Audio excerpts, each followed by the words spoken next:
Hi, everyone, and thank you guys so much for having me. So, for anyone who's not familiar, I'll tell you a little bit about myself. My name is V. I run the YouTube channel SnappyDragon, which has historical costuming content. It covers Jewish and not specifically Jewish topics. It covers my sewing project, some of my commentary on historical fashion.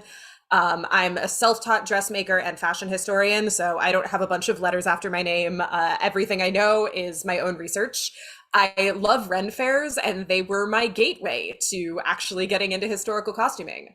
So I'm really excited to be able to share with you guys how we can make that particular sort of costuming and costuming for any sort of playful historical event from any time period a Jewish experience. My background, I'm Ashkenazi Jewish. I grew up Reform, Reconstructionist. I don't consider myself especially religious, but Jewish culture and community are a big part of my life. And costuming and historical research were actually a big way of how I found my way to a solid Jewish identity for myself as an adult. All right, so let's talk a little bit about Ren fairs and why Jewish Ren fair costuming is something that matters. So, the first thing is that most Ren fairs in the US, because they do seem to be a bit more of a North American cultural institution, are set in 16th century Western Europe. And if you're going to think about historical accuracy for that period, Jews were present in this setting. Yes, there was a lot of anti-Semitism going on, but there were Jewish communities throughout Western Europe in this time period. And so there is no reason why there should not be Jews present at a Ren Fair setting, both in the cast, portraying historical figures, lending a sort of realism to the setting. But also, what matters more than that is that modern Jewish people like going to Ren Fairs. That's it. That's enough. That's why it matters. That's all that's necessary, because we live in the modern world, and that is what's really important. Um, so in just about all of Europe in the Mediterranean, especially in the Renaissance era, either there were Jewish communities or there was a reason there were not Jewish communities, and we all know what that reason probably is. So we should not necessarily need further justification if we want to go to Ren fairs, if we want to dress up for Ren fairs, if that's something we want to do.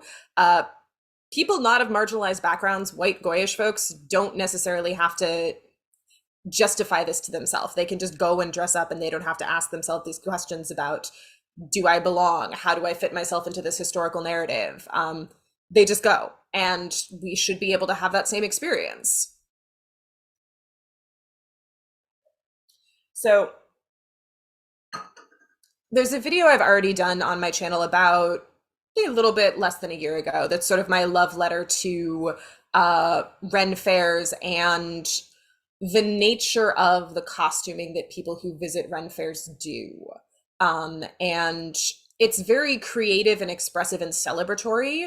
It's very welcoming, it's very freeform, it's very accessible to new costumers, and it is how a lot of people have their first experience with the idea of historical costume for fun. So I think it can be meaningful to people of all backgrounds and Jews of all backgrounds and attitudes, whether you're very secular, whether you're just going for fun, whether you're very observant and you want to find a way to work that into your experience of dressing up, or anywhere else on that spectrum. I'm going to take a quick peek at the chat. My goodness, we've got people from all over. Hi. Quickly flipping through. All over North America.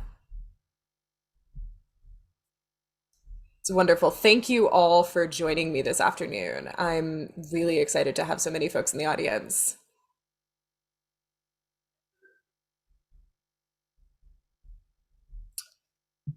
All right. So now let's talk a little bit about what specifically Jewish Ren Fair costuming can look like. So the first thing is, it's enough to say, I am Jewish and in a Ren Fair costume. That's enough. That is Jewish Ren Fair costuming. You are who you are, and you're in a costume, and you're there. And you don't necessarily have to justify it further. If you want to just go and play dress up and have a fun day out, then that's enough. It's the same thing. People not of marginalized backgrounds do not have to justify this. And I think for people of marginalized backgrounds like us, it is kind of a powerful thing to say, I just want to play dress up and have fun. I want to have the same freedom that other people have without having to think too hard about it or stress too much about it or justify it, because that's the very thing that we've historically been prevented from doing. So that, I think, is a very powerful statement just on its own. Another thing or another attitude you can bring to this is you can have or make an outfit that is intrinsically Jewish to you in what it feels like to wear it, or maybe if you made your outfit, what it feels like to make it, in ways that might be recognizable to you or to fellow Jews, but not necessarily obvious to the public. And that's very focused on like your own internal experience of what it feels like to be in this outfit, to be out in the world in this outfit, to be who you are in this outfit. And oftentimes, if your interest is in historical accuracy, in constructing clothes very much like what people would have worn in the past, we don't have a massive amount of knowledge that specifically differentiates how Jews living in a certain time and place would have dressed differently from the non-Jews they were living near. A lot of that information has not necessarily been written down, especially when you start going back as far as the 16th century, the Renaissance, further back into the medieval period. When we do have records, they are often of identifying dress, the badges and all of the things that Jews were required to wear. And so that sort of brings me to my third option, which is to make a visually distinct costume that will be recognizably Jewish to onlookers. And that will be the set of associations that people have with it. And this can be also very powerful. And it can be everything from incorporating specific Jewish cultural styles from a given time and place to wearing identifying dress. Which can be very empowering if one comes at it from the right mindset. There have been times where on the internet or occasionally at events, I have worn something that was Jewish identifying dress that was imposed by outside power structures as part of a costume.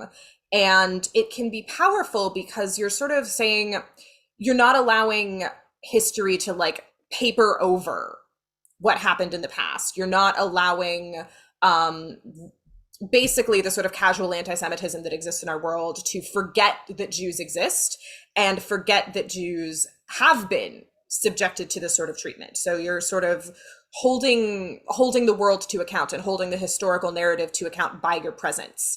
So I wouldn't say anyone should feel like they have to do this unless they feel like it's going to be that sort of powerfully positive experience for them, almost like a form of protest. But if that is something that interests you, and if that is something that you think would feel powerful and positive to you, then I encourage you to look into it.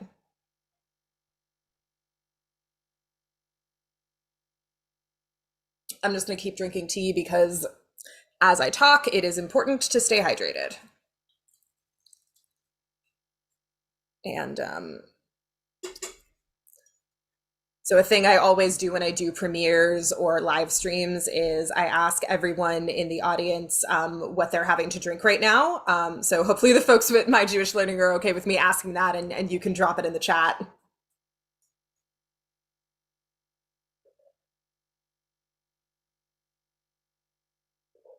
I believe that's hydrated. Oh my goodness. So this is so much nicer than YouTube live streams where there's like a 60 to 120-second lag time.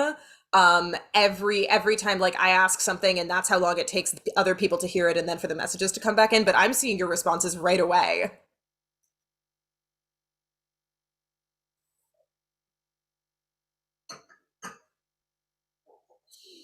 I love hydrated. I'm keeping it. I hope the person that typed that is okay with it. It's one of my phrases now. I'm keeping it.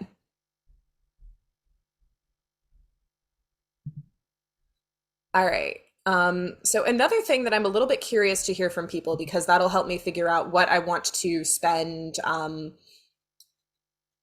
like how much detail I want to go into on different things for the rest of our class time is can I sort of get like I guess the Zoom chat version of a show of hands, drop a thumbs up emoji in the chat if you have been to a Ren Fair before, or if historical costuming is something you do or are familiar with.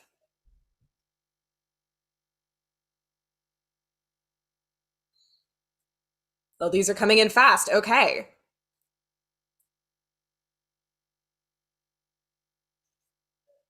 cool. All right.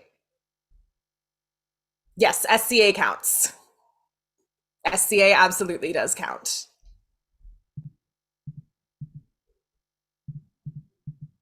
Wonderful. Okay, so it looks like there's plenty of people who are familiar with historical costuming, but I'll give like a quick little overview of some of the terms you're going to hear me talk about. So I saw somebody asking what the SCA is, and I was going to talk about the SCA a little bit later on, but I may as well mention it now. So the SCA is a fairly well-known and fairly large and well-established. It's called the Society for Creative Anachronism, and it is basically just for fun historical reenactment pre 1600. So it covers the Renaissance, it covers the medieval period, it covers anything further back than that if somebody wants to do it. I'm not a member. I have plenty of friends that are members. I've heard that it can be very like your mileage may vary as far as what one's experience as a Jewish person would be in it. So like I've heard stories about people doing these amazing recreations and having these amazing experiences. And I've also heard stories about people who are not Jewish dressing as Jewish characters, which really rubs me the wrong way. So it can, however, be really useful for research. And if you have good community there or good friends there, I've also found some of the documentation put together by SCA members and then published on the internet as part of their personal research can be really helpful in guiding my costume research. So even if you're not necessarily going to go to SCA events or be a member of the SCA community, it's still sort of something to look for. As if you see somebody's like, oh, I put this paper together for an SCA event on this dress I made, then that is potentially likely to be useful information if it overlaps with what you're trying to make. As far as Ren fairs, so most of the Ren fairs that we're going to be talking about are they're sort of a US North American cultural phenomenon. They're generally based in 16th century Western Europe. I'm going to talk a little bit about costumes from other periods because there are a few fairs that I know of that are Victorian era, like mid 19th century, or medieval period, or different eras like that. And honestly, all of the concepts that I'm going to talk about can be applied to just about any setting and historical period. There are too many like ways of having traditional Jewish dress for me to even go through a whole list of specific garments. Like that's too much for any one person to know. So what I want to do is basically guide your ability to research that for yourselves. Rather than like feeding you specifics and telling you this is how to dress like a Jewish person from history. Because there's as many ways to do that as there were Jews and are Jews. All right, so let me sort out this screen sharing thing. And I'm going to show you a couple pictures just of some Ren Fair costumes. Ooh. Also, just as a heads up, I can't see your face right now. It's giving me the actual Okay. technical difficulties screen. Yeah, I'm not sure what's up with that. We might just have to live with that during the screen sharing. All right, it's cute. It's okay. Don't worry about it. Cool. All right, we should get it back once I'm done. All right, so what I'm actually going to show you right now is this is basically my current Renaissance Fair outfit. Couple different photos because I'm wearing it a couple different ways, but this is the sort of thing you're going to see a lot around Renaissance fairs. One side with the this longer skirt, the sleeves, the hair covered. This is sort of a more traditional or historically accurate outfit. This is a little bit more like historical recreation. So like shirt's got a high neckline. It's very modest. It's very covered up.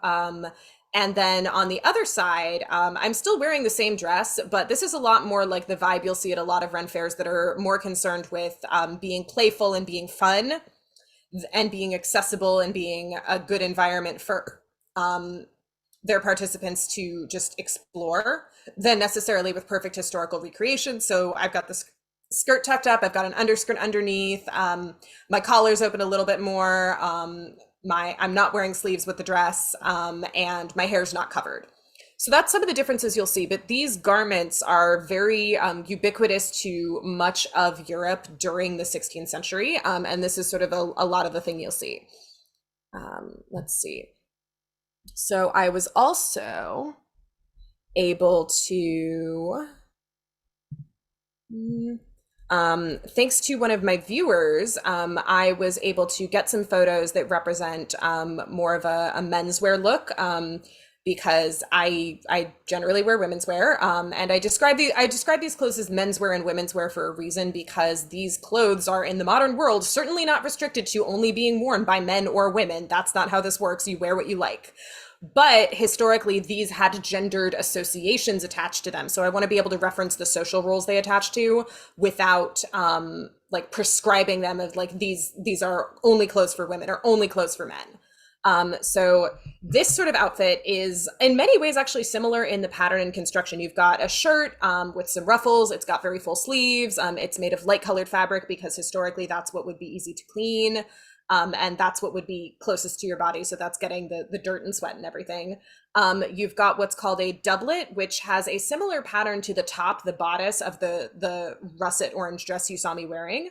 It doesn't have a skirt, and oftentimes you'll see people not wearing sleeves with it because that's one of the ways to keep cool in North American summer. The pants you'll see people wearing during the 16th century in most of Europe, there was not really much of a fashion for tight or close-legged pants. Most of the times you'll see very full legs, and they'll be sort of below the knee length at the longest, or they can be quite short and then worn with tight stockings at the shortest. Kind of depends on what you're going for. So these are sort of your like ubiquitous staples of this sort of costuming. Here's another photo from this viewer, and then there's also a photo of one of the few Renaissance menswear garments I've made, which is one of the vest, the doublet that I made for someone in the past. So there's a look at that. And this is just to give you some ideas of what the staples of Ren Faire costuming are, basically. So let's stop screen sharing for now. So general best practices for you're going to a costumed event. What do you want to wear? So these are going to apply sort of regardless of what time period, what background, who are you dressing as? Have you made your costume? Have you bought your costume? How involved is your costume? Is it just a couple pieces? Whatever. So there's going to be a Google Docs handout that has a lot of my favorite fabric and pattern resources. So you'll all have access to that information. It's not an exhaustive list of everything that's out there. It's just my favorites, what I know, what I have experience with to recommend. The first thing is wearing synthetic fibers for your base layer, the layer that's closest to your skin. So if you're in 16th century clothes, that would be your shirt or your smock and your drawers or your under breeches. Do not use synthetic fibers for those. There are a lot of people in the historical costuming community who will say, oh, don't use synthetic fibers for everything. They're not accurate. And I'm not saying that from that place. Wearing synthetic fibers next to your skin, they don't breathe. And a lot of these events are outdoors in hot weather. And if you're wearing something as your base layer that doesn't breathe well, you're putting yourself at some risk of heat exhaustion and a lot of discomfort. So you don't have to spring for extensive fabric, but please wear cotton, if nothing else, for your base layers. I don't want any of you fainting because you dressed up. Secondly, everybody has their own set of goals for a costume. This is everybody. There is no right or wrong as long as you are clear on what your goals are. So some people want to be really historically accurate. They want to hand sew everything. They want to do tons and tons of research. They want to copy a particular portrait of a particular person. And some people just want to play. And both of those are equally valid and important. And I don't think anybody should be looking at anybody else and saying this is the wrong way to do it. The important thing is you're in the outfit that makes you happy and is going to give you a positive experience to wear. I have noticed that the historical costume community does place a really high importance on historical accuracy, but because we live in the modern world and we have modern materials available to us, and even the fabric we buy is going to be woven on modern machinery, perfect historical accuracy is not possible. So from there, you're sort of just deciding what level is important to you. Unless you are educating the public, it doesn't have to matter to you. You don't have to be accurate. You don't have to be perfectly accurate. You can be somewhat accurate. You can be accurate in some things and not others. You can wear a hand-sewn dress and then cover yourself in glitter if that's what's fun for you. So different events and different fairs have different settings. There are medieval fairs, there are Renaissance fairs, there are Victorian era fairs. I was a participant for one of those for a year. And they vary in geographic region too. So some of the ones you'll see in the US will be specifically in England. That's a popular setting in the US. Sometimes you'll see them where there's no specific setting, it's just more broadly Western Europe in the 16th century. These can be good for inspiration, but if you're just going as a customer, a patron, someone who's visiting for the day, you don't have to care. These rules are not there to restrict you. They're there to inspire you. So use them as much as it feels like a good starting point, something that's positive, something that's fun, but you are not bound by them in any way unless you are a performer or cast member. Should you be a performer or cast member for one of these events, it is the production's job to provide you with guidelines to work from. So within that, the world is big, and there are Jewish communities from all over the place who have existed at all points throughout history. And there are more styles of Jewish historical dress than I know of. And I study this for my job. I can't give you a list. I'd be here for all day and I'd probably still miss things. So I can't necessarily tell you about where this specific item for everything. But if you have a specific historical inspiration, maybe it's something in your own personal Jewish heritage, maybe it's something in the setting of the fair, maybe it's a painting of a Jewish person you saw and you want to recreate, or something you read in a book, any idea that you have, that is going to tell you your starting point. That's going to tell you what you want to research, what you want to look into, and that is going to guide your process of what Jewish historical dress from that setting would look like. So we've looked at some of the broadly used staples of historical dress. We've talked or of Ren Faire historical dress. We've talked a little bit about not necessarily knowing what Jews from a given historical setting would be wearing that was different from their neighbors, with the exception of identifying dress. What we haven't talked about is shatnez, which can be a fun one. Because depending on what you're doing as far as historical accuracy, we, with our modern fiber accessibility and our modern sewing machines, we can sort of just hop over this one if we want to, or you can make it a really big part of the experience of making and wearing your outfit. So shatnez is wool and linen in the same garment. And I had a really fun time doing historical research around this for some of the costumes I've made and how I wanted to work it into those or how I wanted to not work it into those. Historically, throughout Western Europe, linen and wool were the primary fibers that people had access to. If you had a lot of money, you could get silk, but it was very expensive because it had to be imported. And cotton was also expensive imported, not especially common, especially in Western Europe. You get more into Mediterranean areas, places with more trade with the Middle East, with India. That's when you start to see cotton being a little bit more accessible. For Western European styles, you're pretty much working with wool and linen, which means you gotta figure out how to not have that be shatnez. The research I did and how it seems to have fallen out is you can wear wool and linen garments on your body at the same time. That is considered completely okay as far as my research has found. A lot of historical construction methods would include sewing wool fabric using linen thread. This was very common. This would probably have been considered shatnez. So there are several costumes I've made where I've specifically made the choice not to use any linen thread, and I've used silk, or there's one dress I'm working on right now where I'm hand sewing it with very fine wool yarn to find out what it feels like to have to make that construction choice instead of using linen thread, which might be more accessible and easier to work with, but a Jew from that time and that place is probably not going to want to do that because she wouldn't be able to wear the dress after. An interesting point is where this starts to get into things like accessories and the feeling on like, okay, well, you have a woven wool belt and a linen tunic.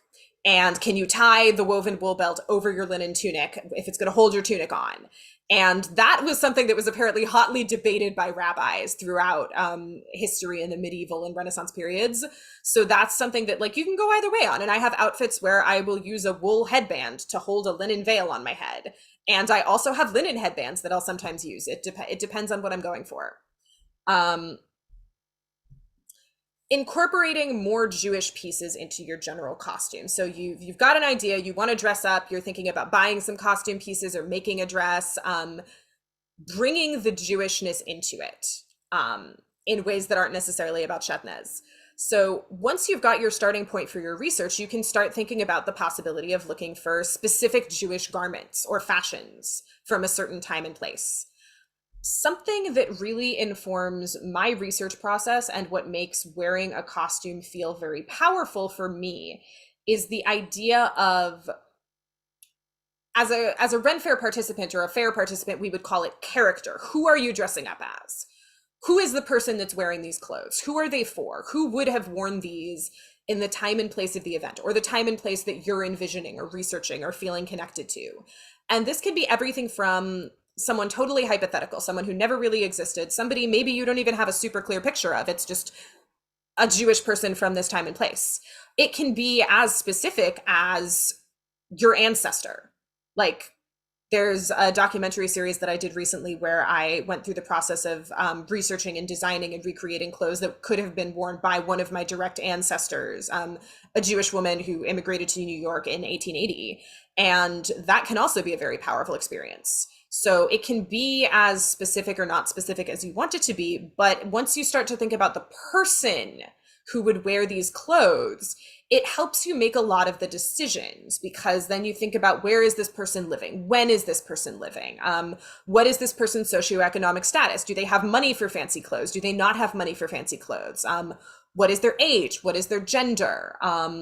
What were general fashions in that setting? How much would they care about being very fashionable versus very modest, versus wearing very plain clothes, versus fitting in with the society around them?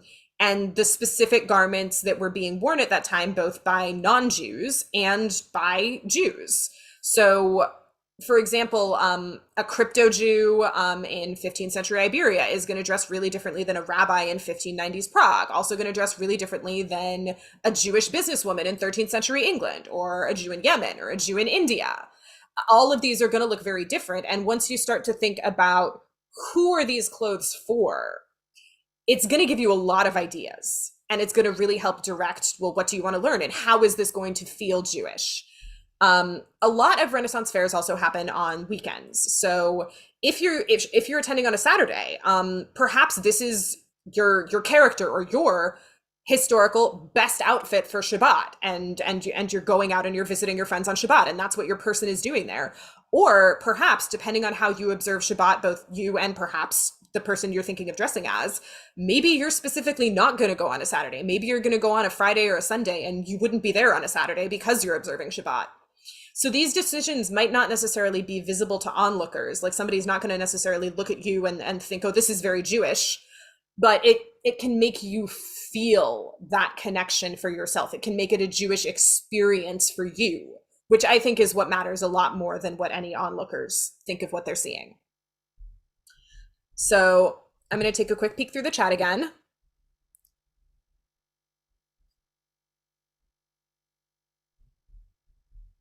Y'all have such interesting things to say.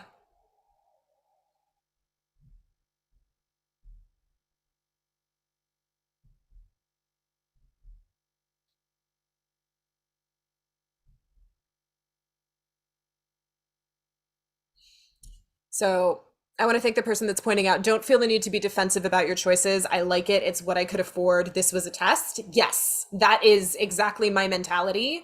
If that's why you're making your costume, and that's how it is, you're good. This is your outfit. Nobody else gets to tell you how it should be. This is for you. That's what matters.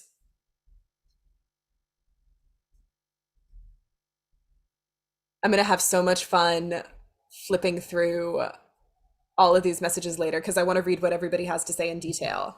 Okay, so let's talk a little bit about making or creating costumes specifically. We talked a little bit about shatnez. So in the modern world, depending on how much historical accuracy as far as the way you make your costume or what you buy for your costume you're going to use, It can be really easy to not use any wool or any linen. You can make your costume entirely out of cotton because that's widely available today. It's comfortable, it's cheap, it's going to keep you cool in hot weather, and there are a lot of ways of working with cotton that from a distance look like wool or linen. So you might be able to just leapfrog over that. And yeah, you're not wearing shatnez because everything you're wearing is cotton. And should you want to use wool or linen, then you can work it into your process. So that red dress that I screen shared with you, that is entirely linen. Everything in that outfit is linen. There's no cotton and there's no wool. So I'm also not wearing shatnez, even though somebody in 16th century Europe, that dress probably would have been made out of wool fabric because that was what was more commonly used for outer garments. Um, let's see.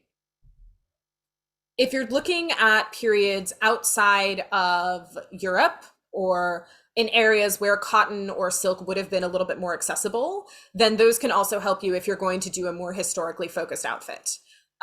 Something that I personally haven't played with, but I'd like to in the future, and I really love to see people do, is incorporating tali tot into historical dress.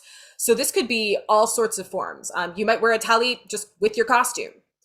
You might wear tali katan inside your costume. You might have fringes or inscription on suitable bits of costume. I've even heard of people talking of putting like little fringes somewhere inside the costume that's just for the wearer to have that are not necessarily visible. And if that's something that feels meaning to you, then that's great. Accessories are also a way that you can work some specifically Jewish dress into your costume, even if you're wearing something that's a little bit more of a ubiquitous for your setting style. So hats and headwear is a big one that you can play with. You've got different styles of tichels, scheitels, hats that were often worn with women's wear and men's wear. Some of these could be cultural styles. There's one particular style of hat, which actually I'm going to stand up and show you guys, because I've got one that I made. So we have pictures of hats very much like this. Now, most people will recognize this as a witch hat, but we have pictures of Jews in medieval Germany wearing hats that look like this.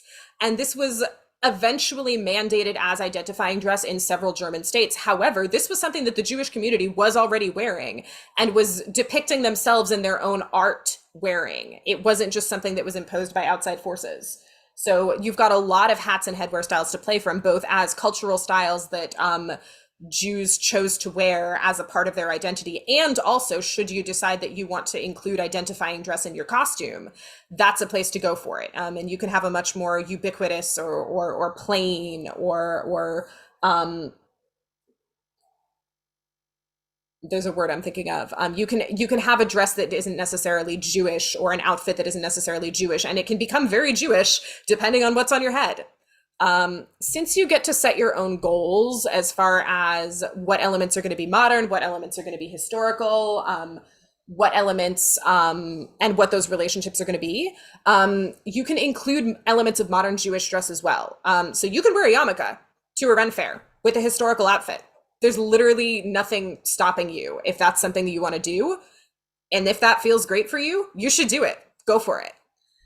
You can also set out guidelines for yourself that have to do with Jewish practice or attitude or tradition for when you're in costume, even if to an outsider they wouldn't necessarily be visible. So let's say, let's use how I dress as an example. I have a lot of outfits I like to wear that are 12th century Norman English. And if I can sort out the screen sharing thing, I'll show you some pictures of those. So basically, picture your classic medieval princess dress.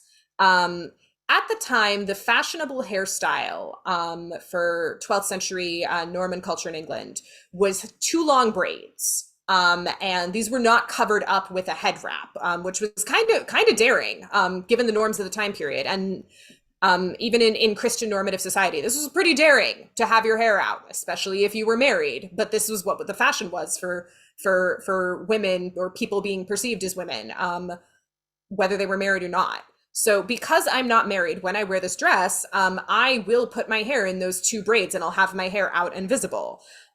If I were to get married at some point or go to an event specifically like with a partner, then I might wrap my hair. and cover it completely in a white linen tichel because that's what would have been available at the time. So pin up my braids, cover them completely, and then put the fashionable like decorative veil and the headband and everything on top of it, and not show my hair, as a way of saying this is what a Jewish woman in this dress would have been thinking. And even though I don't think if I get married, covering my hair is going to be part of my practice in the modern world, historically, that's something that makes the costume feel more connected to my identity. So you can do similar things with talit. There are a lot of settings where wearing talitot was something that married people did. So perhaps if you're married, that's something that you would want to do, or if you go to an event with a partner, that's something you would want to do, depending on who you're thinking of and what setting you're thinking of when you come up with your outfit. Identifying dress also came in the form of accessories a lot of the time. There's a YouTube video I made recreating a specific style of veil that was required in 13th century Italy for Jewish women that had a double blue stripe around the border. You get yellow headwear in a lot of Islamic ruled territories. I have a costume that incorporated that too. Various styles of badges. There was one point where Jewish women were mandated to wear a red apron. So you can take a dress that is, again, more ubiquitous and has more potential uses, or an outfit that has more potential uses, and you can add that accessory if wearing identifying dress is something you want to work into this costume. You can also look into Jewish versions of other elements that were present in fashion at the time. So one particular costume I made, I ended up coming across a practice in the Islamic ruled territories that I was looking at as the context of this costume, for something called tiraz, which I don't know a great deal about in its original context, but it's basically like embroidered bands with inscriptions on them that would usually be displayed as a form of status on the sleeves of your coat. And these would usually be Islamic inscriptions in Arabic. But what I decided to do is do Hebrew embroidery inscriptions, and come up and find a phrase to inscribe that would be meaningful for the character I was dressing as. And I did this embroidery, wool yarn on wool fabric and Hebrew characters. And it was an amazing experience. And despite the fact that I don't speak any Hebrew and I needed to have a lot of help with the translation, I'm still very grateful to the folks that helped me with that. So a lot of Ren Fairs also have a fantasy component, and if there are bits of Jewish folklore or legends that speak to you or that you're excited about, that's something you can draw on as well. In the same way that people of all sorts of different cultural backgrounds will have folklore and fantasy informing how they dress up for events like this. It can make it playful. This is where you get the folks at Ren Fairs that are dressed as fairies or mythical creatures, or covered in glitter, or dressed as Tolkien elves. That's coming from the same place, and we have plenty of rich folklore traditions to work from too. And then just the periodic reminder, since we've talked about a lot of very detailed stuff, it's enough to just be a Jew in a costume. That's Jewish. You don't have to justify yourself. You can just be there and be dressed up and be you, and that's good. So I'm gonna see if I can get this screen sharing to work, because I do want to look at a couple more examples in a little bit more detail before we go on to talking about questions. So let's have another go at that. And now that I figured out how to fix the camera problem, we should be able to sort that out. All right. So let's skip past this. All right. So this is one of my absolute favorite dresses that I have ever made. Oh, good. We've still got the camera. Perfect. I can see my own face. This is one of my absolute favorite historical dresses that I have ever made. This is the 12th century Norman English. I'll talk a little bit about how I made it and why and what I feel makes it Jewish. The layers are basically this. I've got a linen underdress. It's very basic. It's made mostly out of rectangles and triangles, which is how a lot of clothing at this time period was constructed. You didn't want to waste a lot of fabric because fabric was really expensive to produce.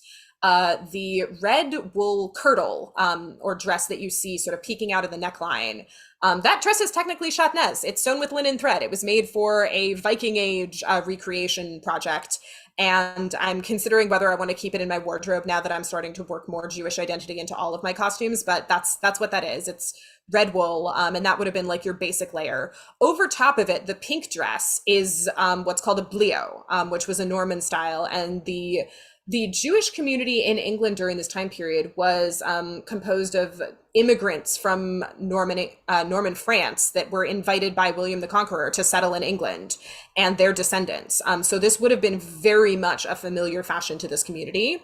It's got the big sleeves, it laces up the sides, and this is one of the first times in Western Europe that you start to see like a very fitted garment that's like shaped to the body. Previously, you saw a lot of looser rectangular stuff. It's got this darker wool trim and the belt, and there's the linen veil that's decorative, and there's a wool headband over it in this particular outfit that I have pinned to my head with straight pins. Here we go. So now you can see that veil from the side, and it's just a circular piece of white linen, and I've got that headband over it.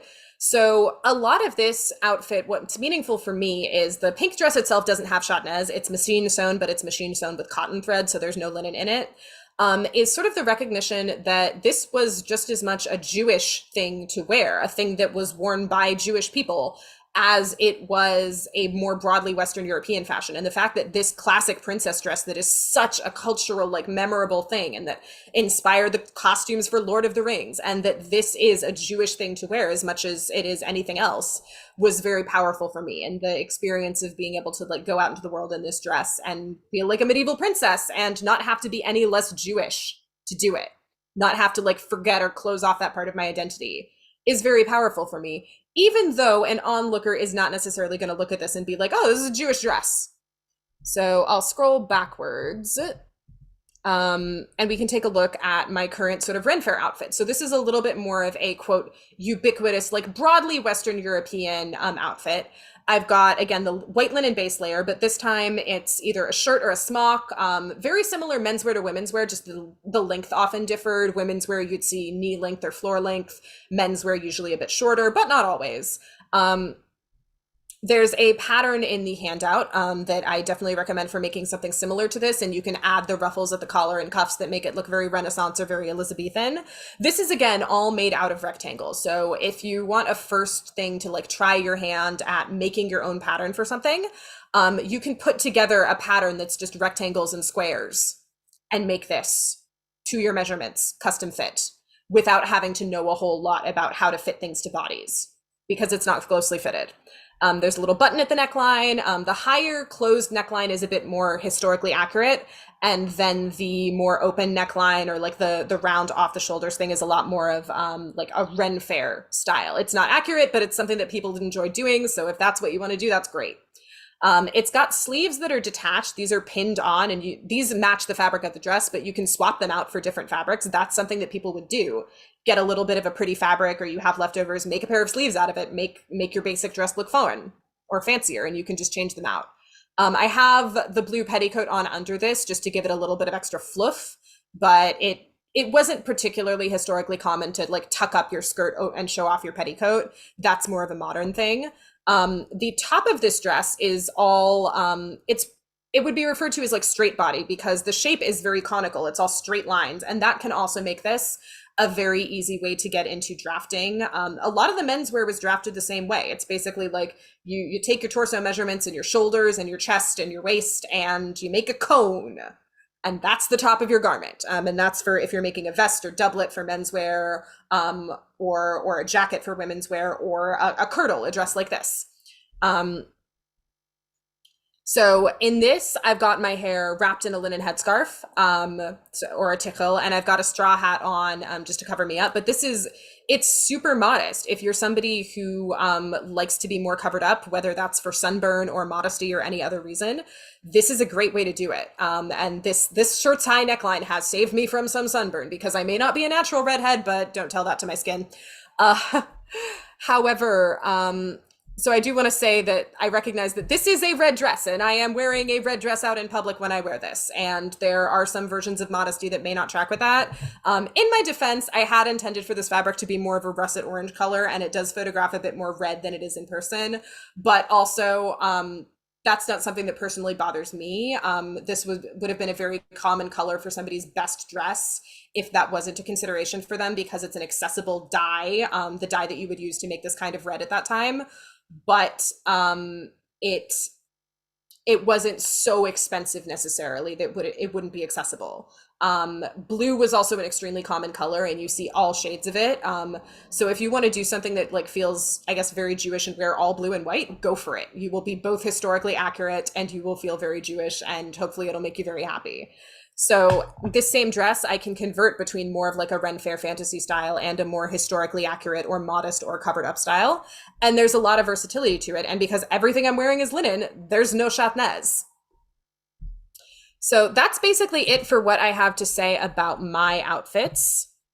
We'll stop the screen sharing. I'm going to close out of my presentation. And then I'm going to have a look at the chat because we've got about 13 minutes left, and I'd love to answer some questions if I can.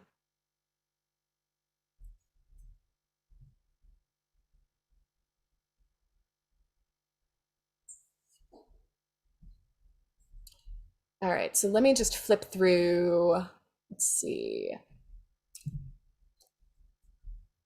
All right, I can actually drop the link for the handout in the chat if that's all right. So this is a Google Doc.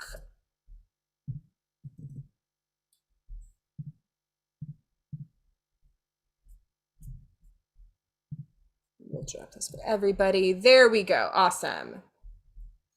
Okay, so let me go through the questions that people have put in. Is the lack of boning a personal preference for comfort, or does it relate to kosher laws for clothing? I don't know of anything in kosher laws for clothing that would prevent the use of whalebone. And also in this time period, it was common to use plant materials for boning, like reed that you would weave baskets out of. That was really commonly used for boning in all sorts of garments. It was cheaper than whalebone and easier to get. For this particular dress, this was made in mind of a time period where your average person wasn't actually wearing a lot of boning in their torso garments. So this dress has a heavy duty linen lining. I'm small and I don't need a lot of support, so I just took 2 layers of heavy linen canvas and I stitched them together for strength, and that was enough for me. But if somebody wants more support, something that people would do is they would treat it with glue to stiffen it. And get more support that way. Or if boning makes you more comfortable, it doesn't matter if it's historically accurate. You can put boning in your tops, whatever you want to do. And some of my favorite sources for where to get that will be in the handout. Let's see. Would shatnez apply to separate sleeves as well? See, that's one of the things that was being debated. Like, what happens if you've got like linen sleeves that you pin to a wool dress where they're not technically the same piece of clothing, but you're pinning them together. And this is something that we see a lot of debate about. So I think that you might find that a fun thing to do research on and read about for yourself. Hang on, I'm going to fix this camera issue again. There we go. Apologies for that. Okay, let's keep through in the cut. Can we resend the handout? It looks like that's coming through, and I've seen some good reactions to people. What blue dyes and pigments were common during this time? So in Western Europe, you got a lot of dyeing with something called woad. Now, natural dyeing is not my expert, so I am giving the absolute basics of knowledge. Woad was an extremely common dye stuff, and it's a plant that, when processed correctly, creates a blue dye. So that was very common because it was something you could just grow in that climate.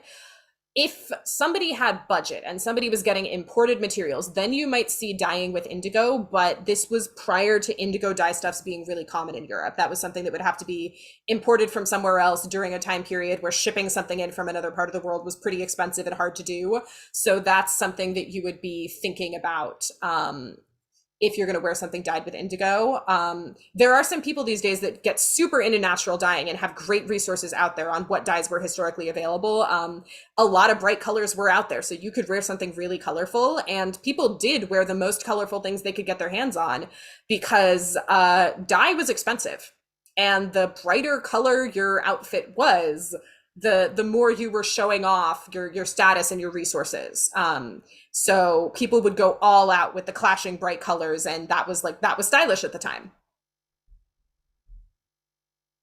Let's see. Do I know of anyone? Do I have experienced myself changing menswear to better fit assigned female bodies without creating a feminine silhouette? I don't personally have experience with that because I normally dress fairly feminine when I'm in costume. I'm currently working on something that's gonna like push that line a little bit more, and I'll be adapting a menswear garment to look a little bit more feminine for myself.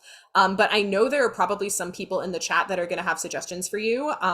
So hopefully we'll be able to find some resources for you around that. I know it's out there. I just don't personally have that experience for myself. Let's see. Um, Daughter wants to know if it's okay to see the princess dress again. Yes, there is an entire video about the making of that dress that has like one of the most beautiful reveal sequences at the end of it that I'm incredibly proud of. You can find that on my YouTube channel at SnappyDragon, on YouTube. Let's see. What type of glue would be okay to use for stiffening? So the ones that were commonly used in the 16th century were hide glue, which is made from animal skin, and gum tragacanth. I think I'm pronouncing that correctly. Which I don't know, which I believe is plant material. A lot of people today use PVA glue because it's cheap and it's easy to get. I don't have experience of making glue buckram, which is what the linen stiffened with glue would be called yet. But it is something I'm planning on doing for an upcoming project. So you'll get to see that on the channel a little bit, I hope. Let's see. Um, um, Sewing for several people in the Jewish community that let's see. So is it just wool and linen that relate to shatnez? It is just wool and linen. That is usually how it's interpreted. I did see some research where a rabbi was basically saying that like, oh, well, you want to be careful what you wear silk and cotton with just in case somebody mistakes you for wearing shatnez, but it's okay. You just don't want anybody to think you're doing something you shouldn't be if you wear silk or cotton. So yeah, just wool and linen as far as I know. Um, let's see.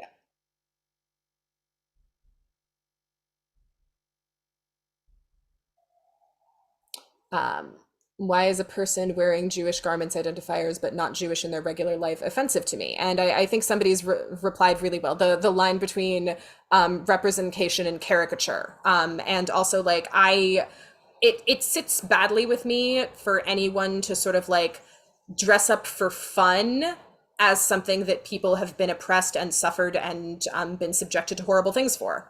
It just sits badly for me. So like I wouldn't do that. I would not pretend to any sort of marginalized background that I do not myself have. That seems disrespectful to people of other backgrounds to me. And so I would not want someone to do that with Judaism. Let's see. Recommendations for resources for researching identifying dress. So the thing you're going to want to look for by name is called a sumptuary law. These were laws that governed the clothing, basically who could wear what. And they had to do with rank, social class, ethnic group. But that's the broad category of law that you would want to look at. And so you would basically want to research sumptuary laws or laws that affected the Jewish community in the time and place you're looking into.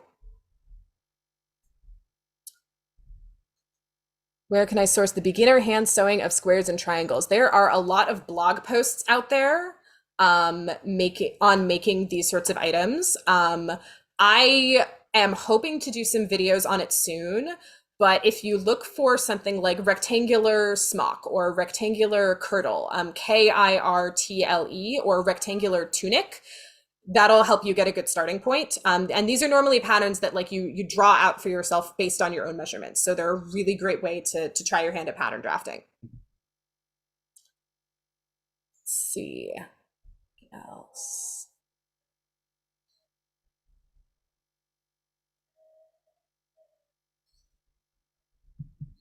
Recommendations for sources regarding older Jewish dress. I wish I did. That sounds absolutely fascinating. It's not something I've personally researched, but if you do research on it and you end up putting something on the internet, please tag me because I want to see. Um, Thoughts on incorporating masks and the like as pandemic protection, in whatever way makes you feel good, both as far as health-related safety and as far as looks cool with your costume. And it can be everything from wearing a KN95 with your mask or with your outfit, and that's just what you do, to draping an interesting or historically relevant veil or face covering. And there were plenty of styles where people would wear veils that cover their entire faces, including in Western Europe. And so that's something that you could potentially look into. All right. So what was the name of the one that looks like a witch's hat? So this was because it was primarily worn, as far as I know, in German-speaking territories. It was called the Judenhut, or Jewish hat. That was what it was called. All right.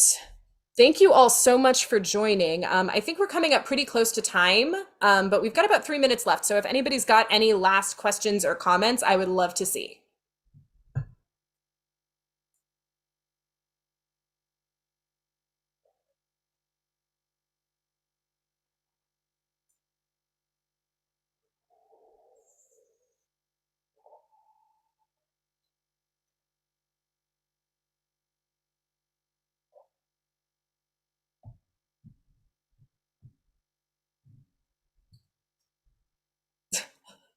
Okay, my friend Courtney is asking what tea I'm drinking, and I realized I've neglected to tell you. I'm drinking Genmai Cha from Berkeley Bowl, which is a local grocery store that has amazing loose leaf teas. Wanted something that wouldn't mess with my voice and had just enough caffeine, but not too much.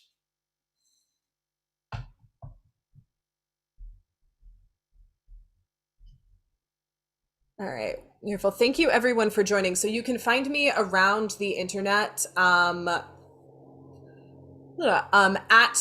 either SnappyDragon on YouTube or on just about every other platform I'm on. I am Miss SnappyDragon. That is Facebook, that is Instagram, that is very occasionally TikTok.